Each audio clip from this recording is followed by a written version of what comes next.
The Lord, आप सभी को जय मसीह की। हमारे इलोहिम संगति चैनल में आप सभी का स्वागत है। कृपया हमारे चैनल को जब भी आप सुनते हैं सब्सक्राइब कीजिएगा, यदि आपने सब्सक्राइब नहीं किया है तो, और बेल आइकन के घंटी को जरूर दबाएं ताकि आपको हमारा संदेश का नोटिफिकेशन जरूर मिले।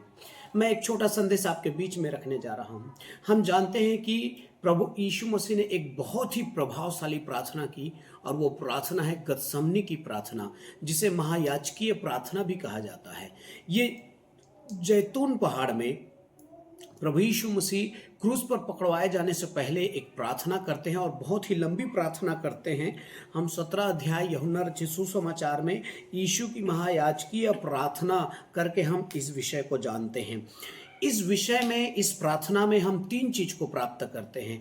पहली बात, जब वो प्रार्थना करता है यूहन्ना 17 अध्याय उसके पहले वचन में, तो वो इस प्रकार प्रार्थना करता है।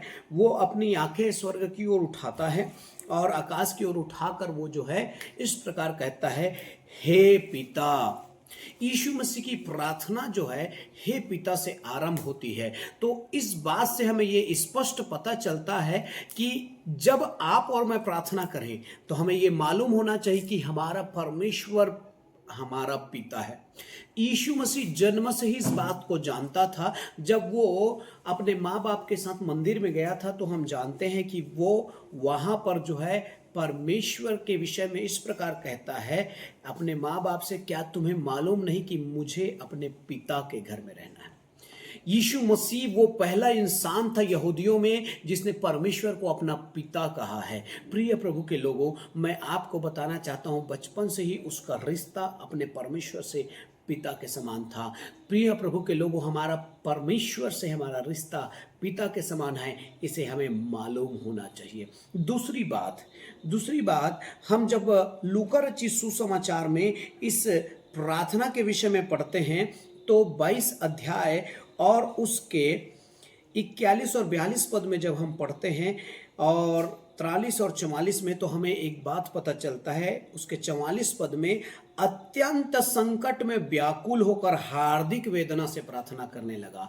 प्रिय प्रभु के लोगों, दूसरी बात है कि जब आप अपने जीवन में कोई संकट महसूस करते हैं, पीड़ा महसूस करते हैं, तकलीफ महसूस करते हैं, तो आपको जो है बड़े ही वेदना के साथ प्रभु से प्रार्थना करना चाहिए। आपके संकट में अक्सर आप हो सकता है डॉक्टरों को याद करते होंगे, भाई को, रिश्तेदार को, मित्रों को याद करते होंगे, लेकिन यीशु मसीह की प्रार्थना से हमें यह सबक मिलता है कि हम जब भी संकट में, पीड़ा, मुसीबत और तकलीफ से गुजरे, हमें अपने परमेश्वर को याद करना चाहिए और प्रार्थना करना चाहिए। परमेश्वर अवश्य आपके लिए चमत्कार करेगा।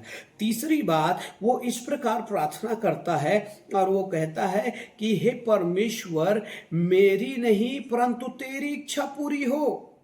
42 पद में लिखा है, हे पिता, यदि तू चाहे तो ये कटोरा मुझसे हटा सकता है, संकट को दूर कर सकता है। इस बात को हमें याद रखना चाहिए परमेश्वर।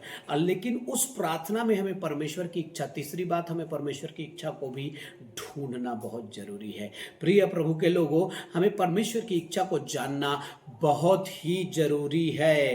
प्रिय प्रभु के लोगों, ये 3 बातें मैं आपको सिखा रहा हूं इस प्रार्थना में। पहली बात, हे पिता कह के प्रार्थना किया। दूसरी बात, अपने संकट में परमेश्वर से प्रार्थना करना।